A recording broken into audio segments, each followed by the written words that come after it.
In this video, I will show you how to use the HubSpot Deals feature. First, log in to your HubSpot account and go to the Sales section. Then click on Deals from the sidebar where your entire pipeline is displayed. Here you will see different deal stages like New, In Progress, and Closed, which represent your sales process. To create a new deal, click on Create Deal.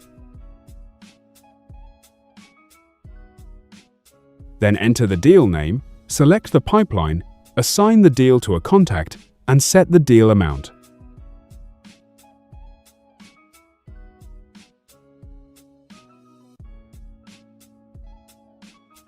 Once created, you can drag and drop the deal into different stages as it progresses, so you always know exactly where each opportunity stands. You can also open any deal to add notes, schedule follow-ups, attach emails, and track all activity related to that sale in one place.